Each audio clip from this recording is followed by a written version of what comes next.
বন্ধুরা নমস্কার। কংগ্রেস কি পারবে নরেন্দ্র মোদীকে হারাতে? কংগ্রেস কি পারবে বিজেপিকে ক্ষমতাচ্যুত করে দেশের সরকার পরিচালনার দায়িত্ব গ্রহণ করতে? মল্লিকার্জুন খড়গে এবং রাহুল গান্ধীর যৌথ নেতৃত্বে কংগ্রেস কি নরেন্দ্র মোদীকে কেন্দ্র করে যে বিরাট একটা আবহ তৈরি হয়ে রয়েছে গত 10 বছর ধরে, সেটাকে ভাঙতে পারবে? সারা পৃথিবী জুড়ে এই মুহূর্তে সবচেয়ে বড় কৌতূহল এটা যে ভারতের পরবর্তী প্রধানমন্ত্রী কে হবে, কোন দল ক্ষমতায় আসছে। সেটা কি বিজেপির নেতৃত্বে, নরেন্দ্র মোদীর নেতৃত্বে বিজেপি আরও একবার তৃতীয়বারের জন্য ক্ষমতায় আসছে, না কংগ্রেসের নেতৃত্বাধীন ইন্ডিয়া ব্লক বা ইন্ডিয়া জোট তারা ক্ষমতায় আসছে? সারা পৃথিবী এই কারণে বলছি যে প্রধানমন্ত্রী যিনি হন, সরকারের নেতা হিসেবে বিদেশ নীতি মূলত তার পরিকল্পনা অনুসারেই তৈরি হয়। ভারতের বিদেশ নীতি কি হবে নতুন সরকারের আমলে, সেটা নির্ভর করবে আগামী প্রধানমন্ত্রী কে হবেন এই নির্বাচনের পরে। আর ভারতের বিদেশ নীতির প্রভাব পড়বে পৃথিবীর বাকি সমস্ত দেশের ওপরে, কারণ প্রত্যেকটা দেশ সেই দেশের তার অন্য দেশের বিদেশ নীতি অনুসারে তার সঙ্গে ডিল করে। খুব স্বাভাবিকভাবেই তার কারণে আমেরিকা থেকে শুরু করে ইউরোপিয়ান কান্ট্রি, মিডল ইস্টের কান্ট্রিগুলো, রাশিয়া, চীন, সমস্ত দেশ তাকিয়ে রয়েছে যে এতদিন ধরে আন্তর্জাতিক রাজনীতিতে বিরাট গুরুত্ব নিয়ে সবার সামনে থাকা নরেন্দ্র মোদী আরও একবার ক্ষমতায় ফিরে আসেন কিনা, না তাকে এবার বিদায় নিতে হয়। কিন্তু তাকে বিদায় কে জানাবে? অন্য কোনো দলের পক্ষে নরেন্দ্র মোদীকে তো হারানো সম্ভব না, কারণ বাকি দলগুলো সবগুলো এক একটা রাজ্যে সীমাবদ্ধ। সে তৃণমূল কংগ্রেসকে দেখেন, সে সমাজবাদী পার্টিকে দেখেন, সে রাষ্ট্রীয় জনতা দলকে দেখেন, অথবা দুটো রাজ্য নিয়ে রাজনীতি করা আম আদমি পার্টিকে দেখেন। এ সবগুলি ছোট্ট ছোট্ট এলাকা ভিত্তিক দল। একমাত্র বিজেপিকে টক্কর দেওয়ার জন্য সারা ভারত জুড়ে যে দলটি রয়েছে সেটা হলো কংগ্রেস দল। কংগ্রেসই বিজেপির পরে সবচেয়ে বেশি সংখ্যক আসনে প্রার্থী দিয়েছে। কংগ্রেসের পক্ষেই আপনার বেশি সংখ্যক আসন নিয়ে ইন্ডিয়া ব্লকের নেতৃত্ব দেওয়া সম্ভব এবং বিজেপিকে ক্ষমতা থেকে সরানো সম্ভব। তো বিজেপিকে ক্ষমতা থেকে সরানোর যে কাজটা, সে কাজটা কি কংগ্রেস ঠিকমতো করতে পারবে? এইবারে কংগ্রেস 328টি কেন্দ্রে ক্যান্ডিডেট দিয়েছে। 2019 সালে এই কংগ্রেসই 421টি কেন্দ্রে আপনার প্রার্থী দিয়েছিল। এবারে সেই তুলনায় 93টি কম আসনে এবং 101টি আসন কংগ্রেস তার ইন্ডিয়া ব্লকের পার্টনারদেরকে ছেড়ে দিয়েছে। এর পেছনে যুক্তি দেখানো হচ্ছে যে যেহেতু জোট করে এবার লড়াই করতে হচ্ছে নরেন্দ্র মোদীর বিরুদ্ধে, জোট ধর্ম পালন করতে গিয়ে কংগ্রেসকে এবার স্যাক্রিফাইস করতে হয়েছে। কংগ্রেসকে এবার নিজের আসনগুলো অন্য ছোট ছোট দলগুলোকে দিতে হয়েছে, যাতে কারোর মধ্যে বিক্ষোভ যাতে না থাকে, সবাই যাতে ঐক্যবদ্ধভাবে এক হয়ে লড়াইটা করতে পারে। এই কাজটা করতে গিয়ে কংগ্রেসকে এবার অনেক সিট হারাতে হয়েছে। এবার কংগ্রেস কোথায় কোথায় বিজেপিকে টক্কর দিতে পারে? কংগ্রেস এককভাবে বিজেপির বিরুদ্ধে লড়াই করছে গুজরাটে, রাজস্থানে, হরিয়ানাতে। সে আম আদমি পার্টিকে একটা সিট ছেড়ে দিয়েছে। এইটা একটা, দুটা, পাঁচটা, 10টা, এটাকে আমি এখানে হিসাবে আনছি না। কংগ্রেস টক্কর দিচ্ছে উড়িষ্যাতে, অন্ধ্রপ্রদেশে। কংগ্রেস টক্কর দিচ্ছে আপনার ছত্তিশগড়ে, উত্তরাখণ্ডে, হিমাচল প্রদেশে। কংগ্রেস টক্কর দিচ্ছে আসামে, এককভাবে মধ্যপ্রদেশে, কর্ণাটকে। এই রাজ্যগুলোতে কংগ্রেস একা বিজেপির প্রধান প্রতিদ্বন্দ্বী হিসেবে তেলেঙ্গানাতেও রয়েছে। বাকি রাজ্যগুলোতে কংগ্রেসকে অন্য কোনো পার্টনারের সঙ্গে মিলে বিজেপিকে টক্কর দিতে হচ্ছে। সেটা মহারাষ্ট্রে হোক, মহারাষ্ট্রে শরদ পাওয়ারের নেতৃত্বাধীন এনসিপির একটি অংশ, অথবা উদ্ধব ঠাকরের নেতৃত্বাধীন আপনার শিবসেনার আরেকটি অংশ, অথবা সে তামিলনাড়ুতে ডিএমকের সঙ্গে মিশে, আপনার বিহারে আরজেডির সঙ্গে মিশে, আপনার উত্তরপ্রদেশে অখিলেশ যাদবের সমাজবাদী পার্টির সঙ্গে মিশে, দিল্লিতে আম আদমি পার্টির সঙ্গে মিশে।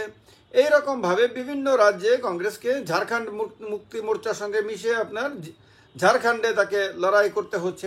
তো বেশ কিছু রাজ্যে কংগ্রেসকে অন্য দলের সঙ্গে মিশে লড়াই করতে হচ্ছে। সেখানে যে বিজেপিকে হারানোর যে দায়িত্বটা সেটা কংগ্রেসের ওপরে এবং অন্য যে দলের সঙ্গে তাকে মিলে লড়তে হচ্ছে সেই দলের। ফলে এখানে যৌথ দায়িত্ব, যৌথ নেতৃত্ব, যৌথই সব কিছু। কিন্তু এককভাবে যেখানে যেখানে কংগ্রেস লড়ছে সেখানে কংগ্রেস কেমন পারফরমেন্স করে তার ওপরে মূলত ডিপেন্ড করবে যে আরেকবার নরেন্দ্র মোদী প্রধানমন্ত্রী হবেন কি হবেন না। যদি কংগ্রেস তার নিজের রাজ্যগুলোতে ভালো রেজাল্ট করতে পারে তাহলে বিজেপির জন্য কষ্ট হয়ে যাবে।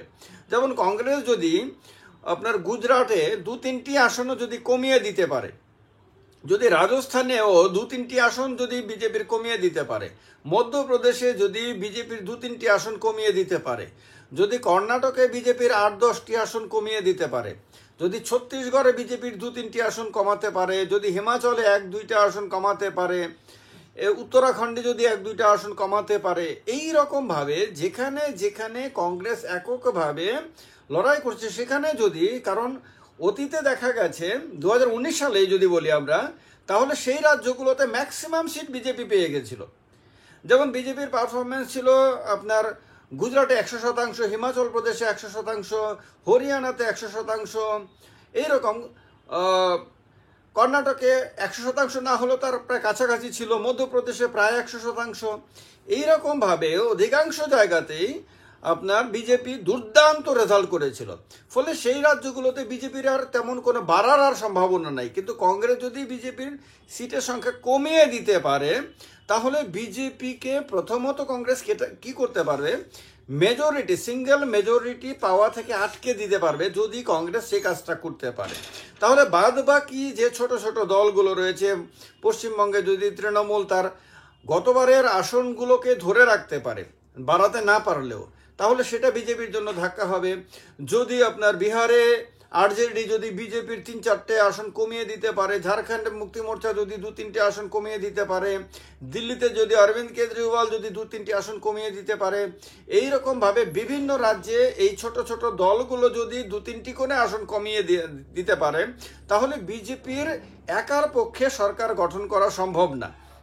সেক্ষেত্রে বিজেপি একক বৃহত্তম দল হলেও আপনার একক সংখ্যাগরিষ্ঠ দল হবে না। আর একক সংখ্যাগরিষ্ঠ দল যদি না হয় সেই ক্ষেত্রে বিজেপির সঙ্গে থাকা অন্য যে তার এনডিএর শরিক দলগুলো রয়েছে তাদের চেহারা, তাদের আচার আচরণ, তাদের কথাবার্তা, বলার ভঙ্গিমা সব কিছু পাল্টে যাবে। কারণ এতদিন ধরে তারা বিজেপির কাছে বাধ্য ছাত্রের মতন রয়েছে একটাই কারণে, যে তাদেরকে বিজেপি ছুঁড়ে ফেলে দিলেও তাদের কিচ্ছু করার নেই। কারণ বিজেপির কাছে 303টি সিট রয়েছে, একা মেজরিটি না, শুধু মেজরিটি থেকে অনেক বেশি সিট বিজেপির কাছে রয়েছে। এই রকমভাবে কোনো দল যদি সরকারে থাকে এবং তার যদি শরিক দল যদি সঙ্গে থাকেও, সে শরিক দলগুলির তেমন কোনো রাজনৈতিক গুরুত্ব থাকে না। তাদেরকে যতটুকু দেয়া হয় তারা ততটুকু নিতে বাধ্য, এর বেশি কিছু তারা দাবি করার তাদের ক্ষমতা থাকে না। তো যখনই তারা সেই সুযোগটা পেয়ে যাবে, যখন তাদেরকে বাদ দিয়ে বিজেপি সরকার গঠন করতে পারবে না এমন কোনো অবস্থায় চলে আসবে, তখন তারা দাবি করবে না শুধু, তখন তারা তাদের শর্তের ওপরে নির্ভর করাবে এবং তারা তখন কত বড় বড় শর্ত দেবে, কীরকম শর্ত দেবে, বিজেপিতে নেতৃত্ব পরিবর্তনের দাবি তুলবে কিনা, বড় বড় মন্ত্রকগুলো, মিনিস্ট্রিগুলো তারা চাইবে কিনা, আরও অনেক ধরনের রাজনৈতিক দাবি তারা করবে কিনা, সেগুলি কিন্তু কেউ এখনই স্পষ্ট করে বলতে পারছে না।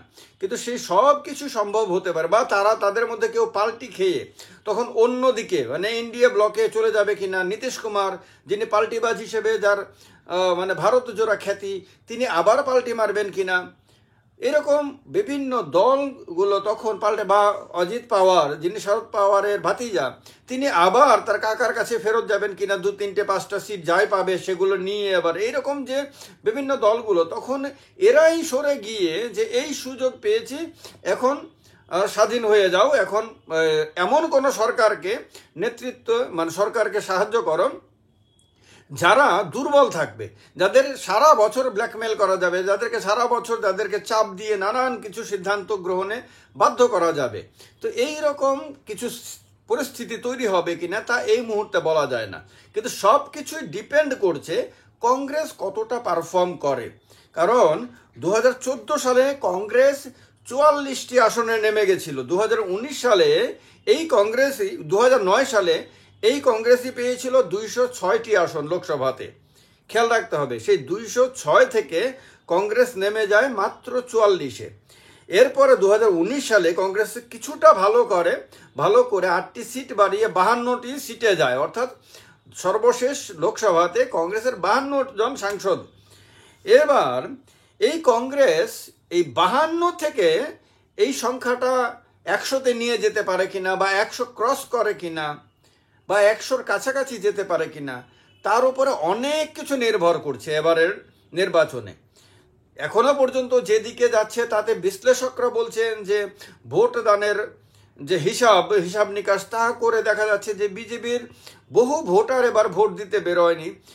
তো এই পরিমাণটা কতটা তার ওপরে নির্ভর করবে যে বিজেপি কতটা সিট পেতে পারে এখনো পর্যন্ত যতটা ভোট গ্রহণ হয়েছে তাতে।